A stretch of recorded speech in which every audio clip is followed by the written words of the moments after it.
जो जयशंकर साहब ने वहां पे कहा या जो नरेंद्र मोदी साहब बात कर रहे हैं, वो कहते हैं कि हम दुनिया की डिक्टेशन नहीं लेंगे। आप ये डिफाइन नहीं करेंगे कि इंडिया कौन है। तो चीन ने भी इजाजत मांगी है कि हमें ड्रोन अटैक करने की इजाजत दी जाए उन लोगों पर जिन्होंने हमारे लोगों को कत्ल किया है। ठीक है, नौबत यहां तक पहुंच गई है। पाकिस्तान को मेरा ख्याल है इंडिया को बुलाना चाहिए था, उन्होंने नहीं बुलाया। आपने जिन लोगों की भीख खाई, अल्लाह माफ करे, मैं फिर बोल रहा हूं, रमजान का महीना, मुझे बुजुर्ग ने दुआ दी थी, टीवी पे आओगे सच्ची निकलेगा मुंह से। और इंडिया जो यूक्रेन के बारे में बात हुई है और इसके बावजूद इंडिया ने जो एक न्यूट्रलिटी की पोजीशन ली है, बेसिकली तो इंडिया जो है वो अपना पैगाम दे रहा था कि पाइन गाल ले हुए कि जो मर्जी करते रहो, हम जो है वो एक न्यूट्रल पोजीशन रखना चाहते हैं और इस चीज का वो फायदा उठाएंगे कल को रशिया से भी कि देखो हम पे ऊपर इतना प्रेशर था और फिर भी हम आपके साथ कर दे रहे हैं। सब चोर है मैं बता रहा हूं। नहीं, अल्लाह माफ करे, I take my words back. कर रहा, सऊदियों से आप भीख मांगते हो, इमरातियों से आप भीख मांगते हो, ओमानियों से आप भीख मांगते हो, कोई ऐसा बंदा नहीं जिससे आप भीख नहीं मांगते हो।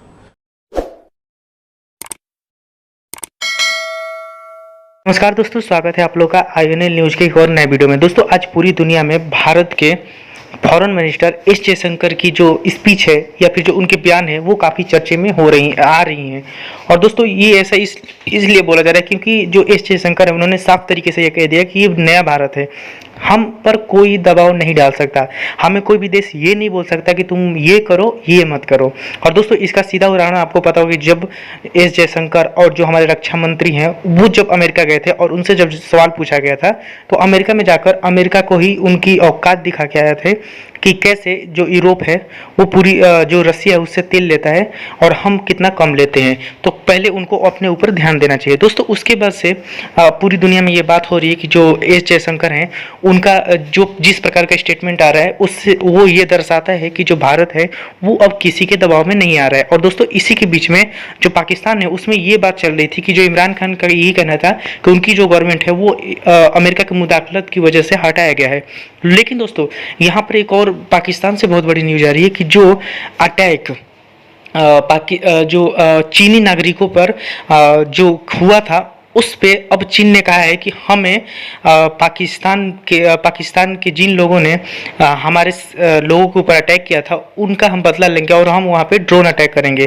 दोस्तों ये बहुत बड़ी न्यूज़ है, तो चलिए वीडियो में आगे बढ़ते हैं, देखते हैं कि पाकिस्तानी मीडिया उन सब चीज़ों पे क्या बात कर रही है। इंडिया एक जो राजीना डायलॉग है वो करवा रहा है, जो कि मेरा ख्याल 2-1 साल के बाद हो रहा है, कोविड की वजह से नहीं हो सका और बेसिकली तकरीबन 100 से ज्यादा ममालिक से लोग इंडिया जो है वो लेके आया, जो बेसिकली ऑब्जर्वर रिसर्च फाउंडेशन और ministry of external affairs India कराते हैं।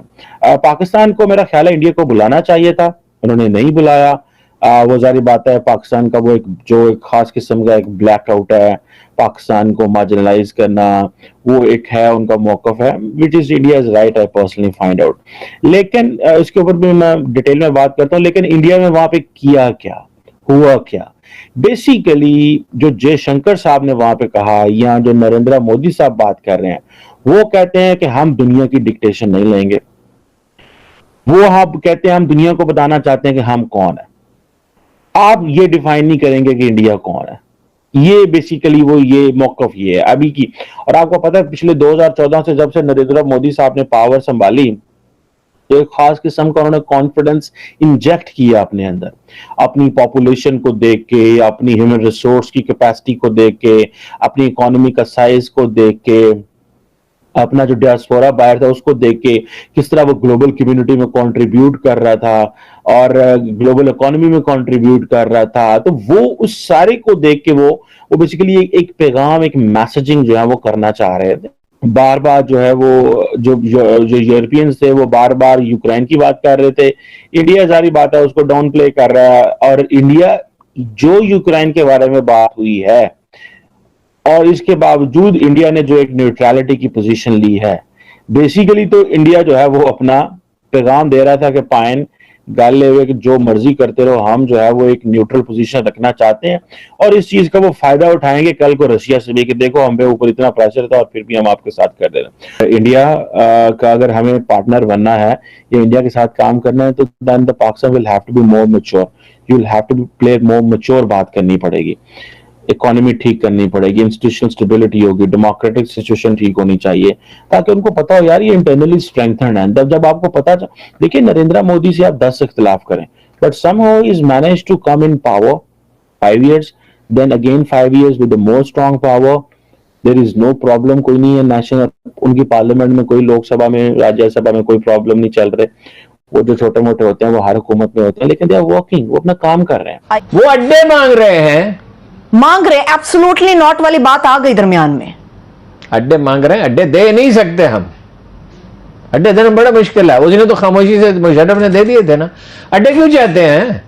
आपका ख्याल है कि अड्डों से अफगानिस्तान बदले? तो चीन ने भी इजाजत मांगी है कि हमें ड्रोन अटैक करने की इजाजत दी जाए उन लोगों पर जिन्होंने हमारे लोगों को कत्ल किया है।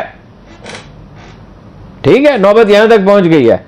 वो यहां से देखिए, आपको बताया था 5 eyes में था इत्तेहाद, हांगकांग में इत्तेहाद में 5 eyes इंटेलिजेंस एजेंसी थी, जिससे वो सैकड़ों मील के रेडियंस में वो करते थे। अब वो है हमारे हाथ में। अब उससे ईरान की और जासूसी हो सकती है और शायद पाकिस्तान की भी हो सकती है। वो जब यहां आएंगे, अगर आप जगह दे देते हैं, और उनकी एम्बेसी का किसी ने कभी तलाशी ली है, हो सकता है यहां से भी कर रहे हैं। वो इतना बड़ा कॉम्प्लेक्स है। मैं इमरान खान से मिलने के लिए गया, उसके करीब रहते तो मुझे रोक दिया, आप नहीं जा सकते। क्यों नहीं जा सकता भाई? मैं इमरान खान से मिलने के लिए जा रहा हूं, नहीं जा सकते, हमारी एम्बेसी के पास है, कोई गुजर के नहीं जा सकता। आप बदल गए तो हो सकता है वो अब भी कर रहे हैं। वो पाकिस्तान के एटमी प्रोग्राम की निगरानी करना चाहते हैं, चीन की करना चाहते हैं, ईरान की करना चाहते हैं, अफगानिस्तान की करना चाहते हैं। और हम ऐसे आमक हैं कि हमने वहां पे ड्रोन अटैक किए। ये ठीक है कि तालिबान के आने के बाद टीटीपी, तहरीक तालिबान पाकिस्तान सहूलत में 5-6 हजार आदमी हैं, वो दहशतगर्दी हो रही है, लेकिन हम दहशतगर्दों का निशाना बनाते ना, आम शहरी भी उसका। ये शरण गलत ना होता। हम शरण इसका हक रखते हैं, अगर कानूनन तो नहीं, शरण इसका हक रखते हैं, और अगर यकीन हो कि कातिलों को कत्ल कर दिया जाए। कराची में अल्ताफ हुसैन की नाकामी की वजह यह थी कि मिलिट्री लीडरशिप ने एक बहुत बड़े स्कॉलर से पूछा कि मसला कैसे हल हो सकता है। अच्छा, उन्होंने कहा जिस शख्स के बारे में 100% यकीन हो कि वो कातिल है, उसे कत्ल कर दिया जाए। मुल्क दौलत से माला माल है, कुदरती वसाइल से। आप लोगों की अगर हर बात मान ली जाए, लेकिन आप बेइंतहा करप्ट लोग, आप बहैसियत कौम बहुत करप्ट हो, माली तौर पर भी करप्ट हो। बाकी आप लोगों की जो अल्लाह माफ करे कान पकड़े हुए रमजान का महीना हरकतें सामने आ रही हैं, जो टिकटॉक पे आप लोगों के काम है, यकीन करो टिकटॉक बनाने वाले परेशान है कि हमारे प्लेटफॉर्म को इस काम के लिए भी इस्तेमाल किया जा सकता है, वो आप कर रहे हो। ठीक है ना? इतने मासूम नहीं बनो, इतने बच्चे नहीं हो आप, इतने मासूम नहीं बनो। भगा के ले गया, आप खुद ही भागे हो। समझ ना मेरी बात? हाँ, कोई मानता नहीं है कि भागिए, सब कहते हैं भगा के ले गई है, आप भागे हुए हो। देखो मैं